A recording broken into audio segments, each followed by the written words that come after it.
Hello everyone and welcome in the session of e-commerce and m-commerce। इस session के discussion को शुरू करने से पहले हमारे लिए ये जानना ज़रूरी है कि ई-कॉमर्स और एम-कॉमर्स होता क्या है। आइए हम इन दोनों कॉन्सेप्ट्स को एक डेफिनेशन के थ्रू समझेंगे। सबसे पहले बात करते हैं ई-कॉमर्स की। अगर हम ई-कॉमर्स को ध्यान से देखें तो ई-कॉमर्स अपने आप में दो कॉन्सेप्ट हैं, ई और कॉमर्स। ई का मतलब है इलेक्ट्रॉनिक और कॉमर्स को जनरली हम सब ट्रेडिंग, कारोबार या व्यापार भी कहते हैं। तो ई कॉमर्स वो कमर्शियल ट्रांजैक्शन है जो कि इलेक्ट्रॉनिकली होता है, जैसे कि ईबे, अमेज़ॉन या flipkart.com पर हम ट्रांजैक्शन करते हैं। कॉमर्स की अगर हम बात करें तो कॉमर्स एक एक्सचेंज प्रोसेस है जो कि मार्केट में होती है। सालों से ये कॉमर्स मेले में, बाजार में होता आया है। 21वीं सदी में ये कारोबार कंप्यूटर या लैपटॉप के थ्रू किया जाता है, जिसे हम ई कॉमर्स कहते हैं। जैसे कि फ्लिपकार्ट या ईबे या ई कॉमर्स की किसी भी वेबसाइट पर कस्टमर प्रोडक्ट को ऑर्डर करता है, उसके बदले में वो क्रेडिट या डेबिट या कैश ऑन डिलीवरी से पेमेंट करता है। तो इस पूरे प्रोसेस को हम क्या कहेंगे? इसे हम एक्सचेंज प्रोसेस कहेंगे। Theoretical definition of exchange process ये है कि यह वो प्रोसेस है जिसमें हम वैल्यू के बदले में वैल्यू देते हैं। Exchange of value in terms of value. So complete definition of e commerce is the buying and selling of product and services by businesses and consumer through a electronic medium without using any paper documents. So ये एक exchange process है जो कि electronic medium के through होता है। आगे अब बात करते हैं दूसरे कॉन्सेप्ट के बारे में जो है एम कॉमर्स। एम कॉमर्स वो कारोबार है जो मोबाइल पर होता है। एम कॉमर्स को हम मोबाइल कॉमर्स भी कहते हैं। M-commerce is the buying and selling of goods and services through wireless handheld devices such as mobile phones and personal digital assistants. For example, Myntra, Flipkart have mobile apps for the better business opportunities. तो अब हम इन दोनों concepts को detail में पढ़ेंगे। आजकल business को चलाने के लिए ई कॉमर्स बहुत ही महत्वपूर्ण भूमिका निभाता है। यह एक रीसेंट डेवलपमेंट है।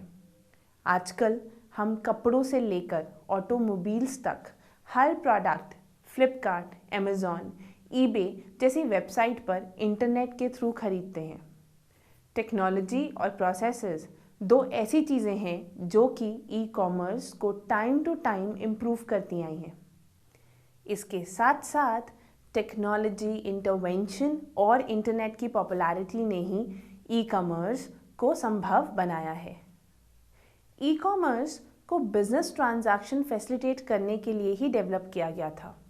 Electronic data interchange early 1970s में डेवलप हुआ था और इसे ई कॉमर्स की पहली पहल कहा गया था और यह 1970 में लॉन्च हुआ था। EDI सिर्फ बिजनेस के डॉक्यूमेंट शेयर करने में मदद नहीं करता था, इसने जस्ट इन टाइम जैसी प्रैक्टिसेस को भी फ्लरिश किया था। 1970s की शुरुआत में इलेक्ट्रॉनिक फंड ट्रांसफ़र यानी कि EFT भी डेवलप हुआ था। EFT ऑनलाइन फंड ट्रांसफरिंग करने का एक तरीका था। तो ई कॉमर्स में EFT और EDI एक नेसेसरी एलिमेंट है। यह ई कॉमर्स के विकास का एक इम्पॉर्टेंट कदम था। 1990 में जब वर्ल्ड वाइड वेब यानी कि इंटरनेट ब्राउज़र आया, ई कॉमर्स बहुत ज़्यादा पॉपुलर नहीं हुआ क्योंकि वो सुरक्षा के नज़रिए से और उसकी स्पीड के नज़रिए से अच्छा नहीं था। 21st सेंचुरी तक आते आते इंटरनेट के ज़्यादातर कमियां दूर हो गई थी। बहुत सारी कंपनीज़ ने अपनी सर्विसेज को वर्ल्ड वाइड वेब पर सर्व करना स्टार्ट कर दिया था। ई कॉमर्स से ऑनलाइन वेंडर्स को भी बहुत बेनिफिट्स होता है। ऑनलाइन वेंडर्स को बहुत सारे एडवांटेजेस भी मिले हैं। वेब और सर्च इंजन ने बहुत सारे कस्टमर्स को रास्ता दिखाया है कि बिजनेस एक्सपेंसिव एडवर्टाइजिंग के बगैर भी चल सकता है। यहाँ तक कि स्मॉल बिजनेसेस भी ग्लोबल मार्केट में बहुत आसानी से पहुँच सकते हैं। ये web technology, customer preferences and deliver tailored marketing को भी ट्रैक करती है। अगर हम ई कॉमर्स की हिस्ट्री की बात करें तो ई कॉमर्स की हिस्ट्री में अमेज़ॉन और ईबे की बात ज़रूर होगी। अमेज़ॉन और ईबे फर्स्ट इंटरनेट कंपनीज थी जिन्होंने इलेक्ट्रॉनिक ट्रांजैक्शंस को स्टार्ट किया था। अब मार्केट में बहुत सारे बड़े और मशहूर इंटरनेट रिटेलर्स हैं, जैसे कि Amazon, Flipkart, eBay, Snapdeal, Paytm, staple and many more. शुरुआती दौर में इस वर्ल्ड वाइड वेब के थ्रू ज़्यादातर music, books, computer, office supplies या इलेक्ट्रॉनिक प्रोडक्ट बेचे जाते थे। बट आज 21st सेंचुरी में हर तरह के प्रोडक्ट वर्ल्ड वाइड वेब पर सेल होते हैं। आज business to business online transaction business की ट्रांजैक्शन करने का एक बहुत कॉमन तरीका है। अब हम ई कॉमर्स की हिस्ट्री को ब्रीफली डिस्कस करेंगे, साथ में ई कॉमर्स की एडवांटेजेस को भी डिस्कस करेंगे। द अर्ली ईयर, जैसा कि हमने पढ़ा था कि ई कॉमर्स की शुरुआती दिनों में इसका प्रयोग मूल रूप से डाटा इंटरचेंज और फंड ट्रांसफरिंग में था।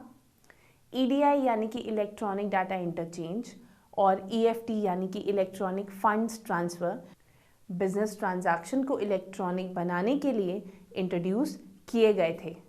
1982 में बॉस्टन कंप्यूटर एक्सचेंज ने पहली बार कंप्यूटर इक्विपमेंट्स के लिए एक मार्केट प्लेस बनाई, जहां कंज्यूमर कॉमर्स जैसी प्रैक्टिसेस कर सकते थे। यह ई कॉमर्स की दुनिया में पहला कदम था। 1980s में क्रेडिट कार्ड, एटीएम के यूज़ और टेलीफोन बैंकिंग को प्रमोट किया गया ताकि कंज्यूमर्स इन सब फैसिलिटी से फेमिलियर हो सके। 1990s के शुरुआत में ई कॉमर्स को और बेहतर बनाने के लिए और नई चीज़ें इंट्रोड्यूस हुई, जैसे कि ERP यानी कि enterprise resource planning, data warehousing and data mining. 1994 आते आते ई कॉमर्स को और बढ़ावा देने के लिए सिक्योरिटी प्रोटोकॉल्स और हाई स्पीड इंटरनेट कनेक्शंस जैसे कि DSL को इंट्रोड्यूस किया गया। इसकी मदद से ई कॉमर्स की सर्विसेज स्पीडी और सिक्योर हो गई। अब बात करते हैं ई कॉमर्स के शुरुआत की। 1998 से 2000 के बीच वेस्टर्न यूरोप और यूनाइटेड स्टेट ने पहली बार वेबसाइट का निर्माण किया था। 2000 में ई कॉमर्स के मायने बदल गए जब हज़ारों बिजनेसेस इंटरनेट का यूज़ करने लगे। 2002 में इंडिया में IRCTC के थ्रू ऑनलाइन टिकटिंग की शुरुआत हुई थी, जो कि बिजनेस टू बिजनेस मार्केट में ज़्यादा काम करती थी। तो ई कॉमर्स एक मॉडर्न बिजनेस का मेथड है जो कि ऑर्गेनाइजेशन, वेंडर, कस्टमर की नीड को समझता है और सस्ते और अच्छी क्वालिटी के गुड्स और सर्विसेज स्पीडली प्रोवाइड करवाता है। तभी हम ई कॉमर्स को paperless exchange of business information कहते हैं, और ये इन कुछ तरीकों को फॉलो करने से पॉसिबल हुआ है, जैसे कि EDI electronic data interchange, electronic mail जिसे हम ईमेल कहते हैं, electronic bulletin boards, electronic fund transfer यानी कि EFT और अदर नेटवर्क बेस्ड टेक्नोलॉजीज़। आइए अब इस paperless exchange of business information को डायग्राम के थ्रू समझते हैं। ये डायग्राम हमें कॉमर्स के एलिमेंट्स का आइडिया देता है। इसमें 4 एलिमेंट्स हैं जो ई कॉमर्स को इफेक्ट करते हैं। सबसे पहला एलिमेंट है electronic fund transfer and electronic data exchange, जो कि बिजनेस की रेलेवेंट इंफॉर्मेशंस और डॉक्यूमेंट को ट्रांसफ़र करने में यूज़फुल होता है। सेकेंड एलिमेंट है इलेक्ट्रॉनिक पब्लिशिंग। पब्लिशिंग का मतलब जब हम प्रोडक्ट को मार्केट में पॉपुलर करते हैं तो ये element marketing, advertising and customer support को इंटरनेट के थ्रू इंक्लूड करता है। थर्ड एलिमेंट है इलेक्ट्रॉनिक मैसेजिंग। ये ईमेल, और फैक्स प्रमोशन को इंक्लूड करता है जो ऑर्गेनाइजेशन इंटरनेट के थ्रू करती है। फोर्थ एलिमेंट है कॉर्पोरेट डिजिटल लाइब्रेरी। इसमें इंफॉर्मेशन शेयरिंग और कोलैबोरेटिव वर्क को इंक्लूड करते हैं। इन 4 एलिमेंट की मदद से एक ऑर्गेनाइजेशन इंटरनेट के थ्रू इंफॉर्मेशन मेंटेन कर सकती है और बेटर सर्विस भी प्रोवाइड करवाती है। अब हम बात करते हैं फीचर्स ऑफ ई कॉमर्स की। ई कॉमर्स में कुछ ऐसे फीचर्स हैं जो इम्पॉर्टेंट होते हैं। पहला फीचर है नॉन कैश पेमेंट। ई कॉमर्स में हम credit card, debit card, smart card, electronic fund transfer via bank website और अदर मोड्स के द्वारा पेमेंट कर सकते हैं। सेकेंड फीचर है 24/7 सर्विस अवेलेबिलिटी। ई कॉमर्स एक ऑटोमेटिक बिजनेस है और कस्टमर कहीं भी कभी भी सर्विस को अवेल कर सकता है। इसलिए 24/7 का मतलब होता है 24 hours of each 7 days of a week. Third feature है एडवर्टाइजिंग और मार्केटिंग। ई कॉमर्स बिजनेस की एडवर्टाइजिंग को बढ़ाने में मदद करता है और ये ज़्यादा महंगा भी नहीं होता। ई कॉमर्स की मदद से मार्केटिंग मैनेजमेंट भी बेटर तरीके से काम कर सकते हैं। फोर्थ फीचर है इम्प्रूव्ड सेल। ई कॉमर्स में बगैर किसी ह्यूमन पर डिपेंड हुए कभी भी कहीं भी कस्टमर ऑर्डर प्लेस कर सकता है। इसी वजह से डिपेंडेंसी भी कम होती है और सेल्स भी इंक्रीज होती है। फिफ्थ फीचर है support. E commerce pre sale और पोस्ट सेल को असिस्टेंट सपोर्ट प्रोवाइड कराता है जिसकी मदद से वो अपने कस्टमर को बेटर सर्विस प्रोवाइड करवा पाता है। सिक्स्थ फीचर है इन्वेंट्री मैनेजमेंट। ई कॉमर्स से प्रोडक्ट की इन्वेंट्री मैनेजमेंट भी ऑटोमेटिक हो जाती है। प्रोडक्ट इन्वेंट्री मैनेजमेंट को मेंटेन करना आसान भी होता है और वो इफ़ेक्टिवली भी परफॉर्म होता है। सेवेंथ फीचर है कम्युनिकेशन इम्प्रूवमेंट। ई कॉमर्स बिजनेस कम्युनिकेशन को कस्टमर के लिए फास्ट, एफिशिएंट और रिलायबल बनाता है। आइए अब डिस्कस करते हैं ई कॉमर्स की एडवांटेजेस की। ई कॉमर्स के फ़ायदे बहुत सारे हैं। ई कॉमर्स ऑर्गेनाइजेशन, कस्टमर और सोसाइटी के लिए फ़ायदेमंद है। आइए अब इन तीनों के फ़ायदों को बारी बारी समझते हैं। सबसे पहले हम ऑर्गेनाइजेशन के फ़ायदे की बात करेंगे। ई कॉमर्स का प्राइम एडवांटेज ऑर्गेनाइजेशन को प्रॉफिट प्रोवाइड करवाना है। इसके अलावा ऑर्गेनाइजेशन के फ़ायदे ये हैं कि ऑर्गेनाइजेशन अपनी मार्केट को नेशनली और इंटरनेशनली एक्सपैंड कर सकती है, वो भी कम कैपिटल इन्वेस्टमेंट के साथ। दूसरा, ई कॉमर्स मदद करता है ऑर्गेनाइजेशन की कॉस्ट को कम करने में और एक अच्छे प्रोसेस को क्रिएट करने में, जिसकी मदद से ऑर्गेनाइजेशन इंफॉर्मेशन को डिस्ट्रीब्यूट कर सकती है और रिट्रीव कर सकती है और मैनेज भी कर सकती है। ई कॉमर्स ऑर्गेनाइजेशन की ब्रांड इमेज को भी इम्प्रूव करता है। ई कॉमर्स ऑर्गेनाइजेशन को बेटर कस्टमर सर्विसेज प्रोवाइड करवाने में मदद करता है। ई कॉमर्स ऑर्गेनाइजेशन के बिजनेस प्रोसेसेस को सिंपल, फास्ट और एफिशिएंट करता है। ई कॉमर्स पेपर वर्क को भी बहुत कम कर देता है। ई कॉमर्स ऑर्गेनाइजेशन की प्रोडक्टिविटी को भी इंक्रीज करता है। सेकेंड एडवांटेजेस हैं कस्टमर्स का। ई कॉमर्स कस्टमर्स के लिए कैसे फ़ायदेमंद है? ई कॉमर्स कस्टमर के लिए एक वरदान की तरह है। सबसे पहला फ़ायदा है कि ये कस्टमर्स को 24/7 सपोर्ट प्रोवाइड करवाता है। कस्टमर कभी भी कहीं भी देश के किसी भी हिस्से से प्रोडक्ट की इंक्वायरी या डिमांड कर सकता है। ई कॉमर्स एप्लीकेशन कस्टमर को बहुत सारी ऑप्शंस और क्विक डिलीवरी प्रोवाइड करवाती है। ई कॉमर्स एप्लीकेशंस कस्टमर को बहुत सारी ऑप्शंस प्रोवाइड करवाती है जिसकी मदद से कस्टमर चीज़ों को कंपेयर कर सकता है और सस्ती और बेस्ट ऑप्शंस को चूज़ भी कर सकता है।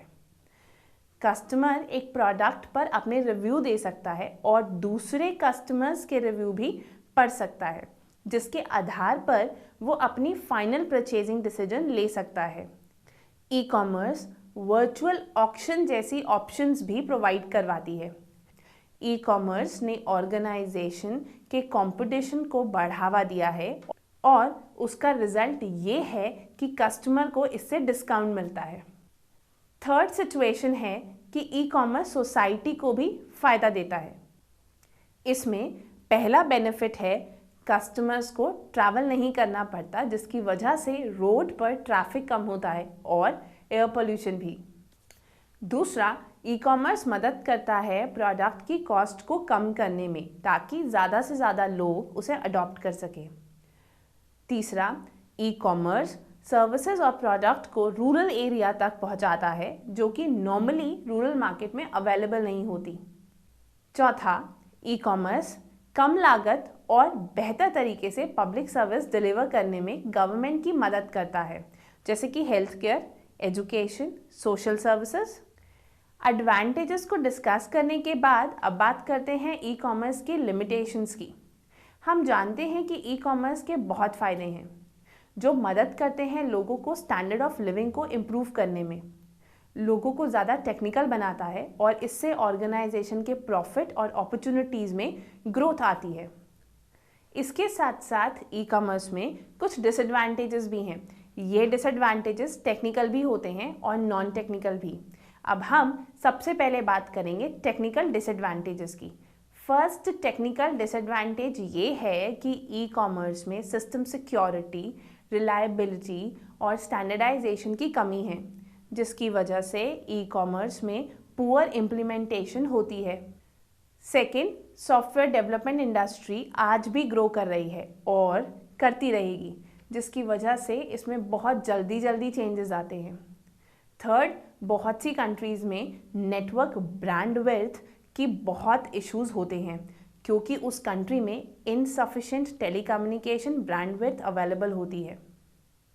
फोर्थ, ई कॉमर्स में हो सकता है कि स्पेशल टाइप के वेब सर्वर या सॉफ्टवेयर की ज़रूरत हो, जिसके लिए स्पेशल वेंडर सेटिंग करनी पड़ती हो, जो कि हर जगह पॉसिबल नहीं है। फिफ्थ, कभी कभी ई कॉमर्स सॉफ्टवेयर और वेबसाइट की एप्लीकेशंस और डेटाबेस को इंटीग्रेट करने में बहुत मुश्किल हो जाता है। सिक्स्थ, हो सकता है कि सॉफ्टवेयर हार्डवेयर कंपैटिबिलिटीज़ में कुछ इश्यूज हो, क्योंकि बहुत से ई कॉमर्स सॉफ्टवेयर इनकम्पैटिबल होते हैं अदर्स ऑपरेटिंग सिस्टम्स और कंपोनेंट से, जिसकी वजह से कंज्यूमर्स को वेबसाइट ऑपरेट करने में प्रॉब्लम होती है। अब बात करते हैं नॉन टेक्निकल डिसएडवांटेजेस की। First, initial cost. E commerce application को क्रिएट बिल्ड करने की कॉस्ट बहुत ज़्यादा होती है, जिसकी वजह से ई कॉमर्स की लॉन्चिंग में डिलेज हो सकते हैं, गलतियां हो सकती हैं या लैक ऑफ एक्सपीरियंस की वजह से भी प्रॉब्लम्स हो सकती हैं। Second, user resistance. यूज़र जल्दी से साइट पर ट्रस्ट नहीं कर पाता। उन्हें लगता है कि वेबसाइट पर शॉपिंग करना एक अननोन फेसलेस सेलर से परचेज करना है। इसी वजह से यूज़र्स के लिए फिजिकल स्टोर्स से ऑनलाइन वर्चुअल स्टोर्स पर स्विच करना बहुत मुश्किल होता है। Third, security. ऑनलाइन ट्रांजैक्शन को सिक्योरिटी प्रोवाइड करवाना बहुत डिफ़िकल्ट है और लॉन्ग टर्म प्रोसेस भी। फोर्थ, कस्टमर ऑनलाइन शॉपिंग करते वक्त प्रोडक्ट को टच या फील नहीं कर सकता। फिफ्थ, ई कॉमर्स एप्लीकेशंस बहुत जल्दी बदल रही हैं। सिक्स्थ, इंटरनेट एक्सेस सस्ती नहीं होती और कभी कभी पोटेंशियल कस्टमर्स को इससे इनकन्वीनियंस भी होती है। फॉर एग्जाम्पल, दूर दराज के विलेजेस में इंटरनेट को यूज़ करने की कोशिश करना एक डिफ़िकल्ट प्रोसेस है। ई कॉमर्स के प्रॉन्स एंड क्रॉन्स को समझने के बाद हम ये कह सकते हैं कि ई कॉमर्स के बेनिफिट उसकी कमियों को दूर करने के लिए काफ़ी हैं। प्रॉपर स्ट्रैटेजीज़ के साथ और टेक्निकल इश्यूज़ को प्रॉपरली एड्रेस करने के बाद ही एक ऑर्गेनाइजेशन कस्टमर ट्रस्ट बिल्ड कर पाती है। आज ई कॉमर्स ने बहुत सारी चीज़ों को अच्छे के लिए बदला है, ताकि कस्टमर और वर्ल्ड को चेंज कर सके। अगर हम कॉमर्स को डिटेल में स्टडी करें तो ई कॉमर्स और ई बिज़नेस दोनों अलग अलग कॉन्सेप्ट्स हैं। आइए इन दोनों कॉन्सेप्ट्स को पढ़ते हैं। कुछ लोग ई कॉमर्स और ई बिज़नेस को एक दूसरे की जगह यूज़ करते हैं। पर दोनों ही अलग कॉन्सेप्ट हैं। ई कॉमर्स में इंफॉर्मेशन और कम्युनिकेशन टेक्नोलॉजी को इंटर बिजनेस या इंटर ऑर्गेनाइजेशनल ट्रांजैक्शन और बिजनेसेस टू कंज्यूमर ट्रांजैक्शन में यूज़ किया जाता है। For example, as a customer आप एक बुक या कोई और प्रोडक्ट ऑर्डर करते हैं तो वो ई कॉमर्स है, और दूसरी तरफ ई बिजनेस में इंफॉर्मेशन और कम्युनिकेशन टेक्नोलॉजी को किसी बिजनेस को एनहांस करने के लिए यूज़ किया जाता है। इसमें वो प्रोसेसेस आते हैं जो कि ई बिजनेस ऑर्गेनाइजेशन के एक कंप्यूटर मीडिएटर नेटवर्क द्वारा कंडक्ट किए जाते हैं, चाहे वो किसी प्रॉफिट के लिए हो या किसी गवर्नमेंटल या नॉन प्रॉफिट एंटिटी के लिए हो। ई बिजनेस की कॉम्प्रिहेंसिव डेफिनेशन की बात करें तो ई बिजनेस ऑर्गेनाइजेशन प्रोसेसेस की वो ट्रांसफॉर्मेशन है जो updated technologies, philosophy, new economy paradigm shift के through additional customer value deliver करता है। हम दोनों टर्म्स ई कॉमर्स और ई बिजनेस को अच्छे से समझ चुके हैं। अब हम इसे एक डायग्राम से समझते हैं। ई बिजनेस ऑर्गेनाइजेशन की बैक एंड प्रोसेस है और ई कॉमर्स बिजनेस की फ्रंट एंड प्रैक्टिस है।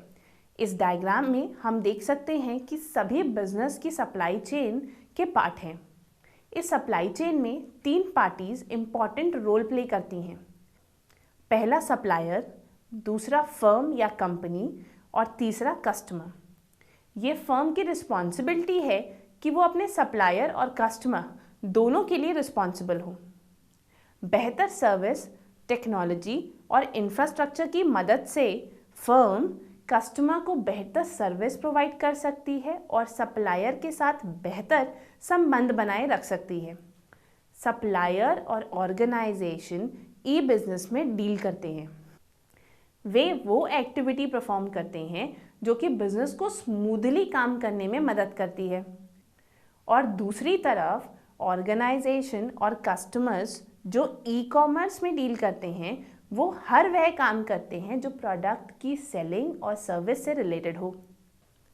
ई कॉमर्स ने ट्रेडिशनल बिजनेस को अपनी सोच से ज़्यादा चैलेंज किया है। ई कॉमर्स टेक्नोलॉजी और उसके बिजनेस का हर डायमेंशन ट्रेडिशनल कॉमर्स से अलग है।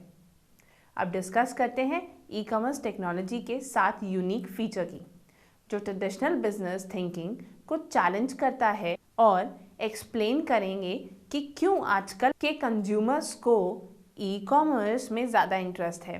पहला फीचर है यूबिक्विटी।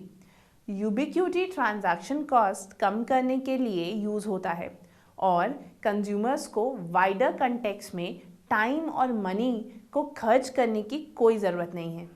फॉर एग्जाम्पल, टेलीविज़न और रेडियो कंज्यूमर को मोटिवेट करने में फोकस कर रहे हैं कि वो दुकान जाएं और ख़रीदें। ई कॉमर्स हर जगह और हर वक्त अवेलेबल है।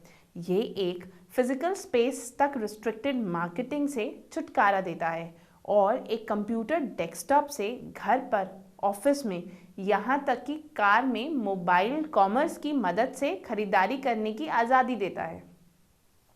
ई कंज्यूमर के नज़रिए से देखें तो यूबिक्विटी ट्रांजैक्शन कॉस्ट को कम करता है, जो कि बाज़ार में भाग लेने का कॉस्ट है। ट्रांजैक्शन के लिए अब मार्केट जाकर टाइम और पैसा खर्च करने की कोई ज़रूरत नहीं है। दूसरा, ग्लोबल रीच। ग्लोबल रीच का मतलब है हर जगह available. E commerce technology traditional commerce की बजाय क्रॉस कल्चर और नेशनल बाउंड्रीज में कमर्शियल ट्रांजैक्शन को कन्वीनियंटली और कॉस्ट इफेक्टिव तरीके से परमिट करता है। Universal standards. E commerce technology का एक अनोखा फीचर है इंटरनेट की टेक्निकल स्टैंडर्ड्स, जो कि यूनिवर्सल होते हैं, और इसीलिए ई कॉमर्स को कंडक्ट करने की टेक्निकल स्टैंडर्ड भी यूनिवर्सल होते हैं, जो कि पूरी दुनिया भर में और हर नेशन में सेम होते हैं। रिचनेस। इंफॉर्मेशन रिचनेस मैसेज की कॉम्प्लेक्सिटी और कंटेंट को रेफर करता है। इंटरैक्टिव। 20th सेंचुरी के किसी भी कमर्शियल टेक्नोलॉजीज़ के ऑपोजिट टेलीफोन के पॉसिबल एक्सपेंशन के साथ ई कॉमर्स टेक्नोलॉजी बहुत इंटरैक्टिव है। मतलब वो मर्चेंट और कस्टमर्स के बीच टू वे कम्युनिकेशन की मंजूरी देता है। टेलीविज़न फॉर एग्जाम्पल व्यूअर्स से कोई सवाल नहीं कर सकता, या व्यूअर्स से कोई कन्वर्सेशन नहीं कर सकता, या कस्टमर से कोई इंफॉर्मेशन फॉर्म नहीं भरवा सकता। इसके ऑपोजिट ये सारी एक्टिविटी ई कॉमर्स वेबसाइट पर पॉसिबल है। इंटरएक्टिविटी ऑनलाइन मर्चेंट को कंज्यूमर्स को एक ग्लोबल स्केल पर एंगेज करने में मदद करती है। इंफॉर्मेशन डेंसिटी, इंटरनेट और वेब इंफॉर्मेशन डेंसिटी को वास्टली इंक्रीज करते हैं। इंफॉर्मेशन की टोटल क्वालिटी और अमाउंट मार्केट के पार्टिसिपेंट, कंज्यूमर और मर्चेंट को बिल्कुल सेम मिलती है। E commerce technology information collection, storage, processing and communication cost को कम कर देती है, और साथ ही साथ ये टेक्नोलॉजी करेंसी, एक्यूरेसी और इंफॉर्मेशन को पहले से ज़्यादा इम्पॉर्टेंट और यूज़फुल बनाते हुए उसकी टाइमलाइन को काफ़ी बढ़ा देती है। ई कॉमर्स मार्केट में प्राइस और कॉस्ट और भी ट्रांसपेरेंट हो जाते हैं। प्राइस ट्रांसपेरेंसी का मतलब है कि कंज्यूमर को मार्केट में प्राइस की वैरायटी मिल जाती है, और कॉस्ट ट्रांसपेरेंसी वो होती है जो कंज्यूमर्स को मर्चेंट द्वारा पे किए गए प्रोडक्ट के प्राइस को दिखाती है। पर ये मर्चेंट के लिए भी एडवांटेजेस होते हैं। ऑनलाइन मर्चेंट कंज्यूमर के बारे में ज़्यादा जानकारी प्राप्त कर सकते हैं, जिससे कि मर्चेंट मार्केट में ग्रुप सेगमेंट्स बनाकर सेम गुड्स या उससे सिमिलर प्रोडक्ट को अलग अलग जगह अलग अलग दामों में बेच सके। फॉर एग्जाम्पल, एक ऑनलाइन मर्चेंट कंज्यूमर के महंगे एग्जॉटिक वेकेशन के इंटरेस्ट को जान सके और उसे महंगे वेकेशन का प्लान कंज्यूमर के सामने प्रीमियम प्राइस में पेश कर सके। मतलब कि ये जानते हुए कि वो पर्सन एग्जॉटिक वेकेशन के लिए एक्स्ट्रा पे कर सकता है, जबकि उसी वेकेशन प्लान को सेंसिटिव कंज्यूमर को सस्ते दाम में दे सके। Why we need e commerce? ये एक इम्पॉर्टेंट क्वेश्चन है कि ई कॉमर्स की ज़रूरत क्यों होती है, और इसका एक सिंपल आंसर है ई कॉमर्स टेक्नोलॉजीज और डिजिटल मार्केटिंग की सपोर्ट से कॉमर्स में आई फंडामेंटल चेंजेस।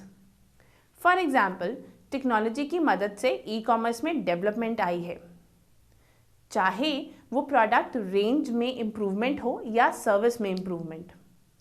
दूसरी, ई कॉमर्स टेक्नोलॉजीज एक डायमेंशन है जिसकी मदद से मार्केटिंग और सेलिंग में नई पॉसिबिलिटी आई हैं, जैसे कि टारगेट ऑडियंस या डिज़ायर सेगमेंट से इंटरैक्ट कर सकते हैं, पर्सनलाइज मैसेज सेंड कर सकते हैं और इफ़ेक्टिव और रिच मैसेज दे सकते हैं। ई कॉमर्स टेक्नोलॉजी मर्चेंट्स के लिए संभव बनाता है कि वो अपने कंज्यूमर्स के बारे में बहुत कुछ जान पाए और इन्फॉर्मेशन को भी इफ़ेक्टिवली यूज़ कर सके। टेक्नोलॉजीज फर्दर मर्चेंट को मदद करती हैं दूसरे मर्चेंट के बारे में जानने में, जो कि पास्ट में पॉसिबल नहीं था। इस सिचुएशन में हर मर्चेंट को एक दूसरे के बारे में पता होता है, जिसकी वजह से वह सिंगल प्राइस पर फाइट करते हैं rather than overall average price पर। ये स्ट्रैटेजी सबसे ज़्यादा तब काम करती है जब मार्केट में फ्यू सप्लायर्स हों। तो इस डिस्कशन से हमने समझा कि why e commerce is needed. अब बात करते हैं टाइप ऑफ ई कॉमर्स की। ई कॉमर्स वेरियस टाइप के होते हैं। जनरली ई कॉमर्स के टाइप उसके मार्केट नेचर से डिफाइन होते हैं। So the type of e commerce are business to business यानी कि B2B, बिजनेस टू कंज्यूमर यानी कि B2C, बिजनेस टू गवर्नमेंट यानी कि B2G, कंज्यूमर टू कंज्यूमर यानी कि C2C, peer to peer that means P2P and mobile commerce यानी कि M कॉमर्स। सबसे पहले बात करते हैं B2B ई कॉमर्स की। B2B ई कॉमर्स का सिंपली मतलब है ई कॉमर्स बिटवीन कंपनीज। ये ई कॉमर्स एक बिजनेसमैन और दूसरे बिजनेसमैन के बीच के रिलेशनशिप की बात करता है। 80% ई कॉमर्स इसी प्रकार के होते हैं। B2B मार्केट में दो कंपोनेंट हैं, infrastructure and E markets. Infrastructure बात करता है B2B आर्किटेक्चर के बारे में। इसमें कुछ चीज़ें इंक्लूड होती हैं, जैसे कि logistic system, application service providers, outsourcing functions, customer care solutions, auction solution softwares, content management software and web based commerce enablers. E market से मतलब है वेबसाइट जहां बायर और सेलर एक दूसरे से इंटरैक्ट करते हैं और ट्रांजैक्शन को पूरा करते हैं। आइए अब बात करते हैं B2C ई कॉमर्स की। B2C मतलब business to consumer e commerce. ये ई कॉमर्स कंपनी और उसके कस्टमर के रिलेशनशिप को दर्शाता है। ये customers gathering information, purchasing physical goods और receiving products over an electronic network को इंक्लूड करता है। ये सेकेंड लार्जेस्ट और अर्लीस्ट फॉर्म है ई कॉमर्स का। इसके मूल ऑनलाइन रिटेलिंग से पता लगाए जा सकते हैं, जिसे ई ट्रेलिंग भी कहते हैं। B2C e commerce transaction cost को रिड्यूस करता है, जिससे कस्टमर की इंफॉर्मेशन एक्सेस इंक्रीज होती है और कम से कम कंपैटिटिव प्राइस की सर्विस और प्रोडक्ट को ढूंढने में मदद करते हैं। B2C e commerce market entry barriers को भी कम करता है, क्योंकि इसमें एंट्रिंग कॉस्ट और वेबसाइट मेंटेनेंस कॉस्ट बहुत ज़्यादा नहीं होती, जैसे कि ब्रिक एंड मोटर स्ट्रक्चर में होता है। इंफॉर्मेशन गुड्स के केस में B2C e commerce physical distribution network की एडिशनल कॉस्ट को इफेक्टिव बनाता है। अब बात करते हैं B2G ई कॉमर्स की, business to government e commerce. B2G को हम डिफाइन कर सकते हैं कि ये एक कॉमर्स है कंपनीज और पब्लिक सेक्टर के बीच। ये यूज़ किया जाता है पब्लिक रिक्रूटमेंट, लाइसेंसिंग प्रोसीजर्स और अदर गवर्नमेंट रिलेटेड ऑपरेशंस के लिए। अब बात करते हैं C2C ई कॉमर्स की, consumer to consumer e commerce, या C2C का मतलब है प्राइवेट इंडिविजुअल्स और अनदर कंज्यूमर्स के बीच कॉमर्स। इस तरह के ई कॉमर्स का कैरेक्टर इलेक्ट्रॉनिक मार्केट प्लेस या ऑनलाइन ऑक्शंस में देखने को मिलता है, पर्टिकुलरली वर्टिकल इंडस्ट्रीज में जहां फर्म्स या बिजनेस की आपस में बिडिंग होती है। बिल्कुल इसी तरह C2B ई कॉमर्स होता है। C2B या कंज्यूमर टू बिजनेस ट्रांजैक्शन, जो कि रिवर्स ऑक्शन को इन्वॉल्व करती है, जो कस्टमर्स को राइट देती है कि वो अपनी ट्रांजैक्शन खुद कर सकते हैं, for example Quikr. Next type of e commerce है एम कॉमर्स। एम कॉमर्स यानी कि मोबाइल कॉमर्स। यह एक प्रोसेस है जिसमें गुड्स और सर्विसेज की बाइंग एंड सेलिंग होती है through wireless technology. For example, customer product को परचेज करता है थ्रू मोबाइल फोन्स या पर्सनल डिजिटल असिस्टेंट से। नेक्स्ट है P2P ई कॉमर्स। P2P यानी कि पेयर टू पेयर टेक्नोलॉजी। ये इंटरनेट यूजर्स को राइट देती है कि वह फाइल शेयर कर सकते हैं और कंप्यूटर रिसोर्सेज को डायरेक्टली यूज कर सके बगैर सेंट्रल वेब सर्वर के द्वारा। इस पेयर टू पेयर फॉर्म में किसी इंटरमीडियरी की ज़रूरत नहीं होती। अब बात करते हैं practices for buying and paying online. बहुत सी पेमेंट स्कीम्स अवेलेबल होती हैं ऑनलाइन ट्रांजैक्शंस पर। मार्केट में पेमेंट करने के बहुत से मेथड हैं। सबसे पहला ट्रेडिशनल पेमेंट मेथड। ये मेथड इंक्लूड करता है कैश ऑन डिलीवरी। बहुत से ऑनलाइन ट्रांजैक्शन, ऑनलाइन परचेजेस का सबमिशन इन्वॉल्व करता है। पेमेंट गुड्स की डिलीवरी के बाद कैश में की जाती है। कस्टमर बैंक पेमेंट के थ्रू भी पेमेंट कर सकता है। पेमेंट बैंक में कैश डिपॉजिट करने से होती है। डिलीवरी उसी हिसाब से होती है जब पेमेंट रिसीव हो जाए। दूसरा इलेक्ट्रॉनिक पेमेंट मेथड होता है। इसका पहला मेथड है इनोवेशन अफेक्टिंग कंज्यूमर्स। इसमें इंक्लूड है credit and debit cards, automatic tailored machines यानी कि एटीएम, स्टोर्ड वैल्यू कार्ड्स और ई बैंकिंग भी। दूसरा इनोवेशन एनेबलिंग ऑनलाइन कॉमर्स है, जिसमें e cash, e cheques, smart cards and encrypted credit cards होते हैं। तीसरा इनोवेशन अफेक्टिंग कंपनीज, जिसका पेमेंट मैकेनिज्म बैंक प्रोवाइड करवाता है अपने क्लाइंट्स को। ये इंक्लूड करता है इंटर बैंक ट्रांसफर्स। क्वेश्चन ये उठता है कि इलेक्ट्रॉनिक पेमेंट सिस्टम है क्या और इसकी इंपॉर्टेंस क्या है। आइए डिस्कस करते हैं electronic payment system and its importance. Electronic payment system एक ऐसा सिस्टम है जो कि बायर्स और सेलर्स के बीच में होने वाली फाइनेंशियल एक्सचेंज कराता है ऑनलाइन एनवायरनमेंट में, और ये फैसिलिटेट करता है डिजिटल फाइनेंशियल इंस्ट्रूमेंट्स को, जैसे कि encrypted credit card numbers, electronic cheques और digital cash. EPS e commerce में बहुत ही इंपॉर्टेंट रोल प्ले करता है। प्राइमरी इशू होता है ट्रांजैक्शन की सिक्योरिटी का। लीगल इंफ्रास्ट्रक्चर्स का ना होना या अपर्याप्त लीगल इंफ्रास्ट्रक्चर जो ई पेमेंट्स के फैक्टर को गवर्न करते हैं, एक ज़रूरी कंसर्न है। इसीलिए ई बैंकिंग ऑपरेशंस बैंक्स और उसके क्लाइंट के बीच एक सर्विस अग्रीमेंट प्रोवाइड करवाते हैं। बहुत सी डेवलपिंग कंट्रीज में क्रेडिट कार्ड इंडस्ट्री अभी भी अंडर डेवलप्ड है, जो कि ई कॉमर्स का एक बैरियर है। ई बैंकिंग इंक्लूड करती है familiar and relatively mature electronic based products developing market में, जैसे कि telephone banking, credit card, ATM और डायरेक्ट डिपॉजिट्स। ये इलेक्ट्रॉनिक बिल पेमेंट्स को भी इंक्लूड करता है और स्टोर्ड वैल्यू कार्ड भी। स्टोर्ड वैल्यू कार्ड जैसे कि स्मार्ट कार्ड, स्मार्टफोन। ई बैंकिंग की ग्रोथ ग्लोबल लेवल पर भी है। ज़्यादातर ई कॉमर्स सर्विसेज इंक्लूड करती हैं banking inquiry functions, bill payments, credit card payments, fund transfers, sharing, investing, insurance, travel, electronic shopping and other basic banking services.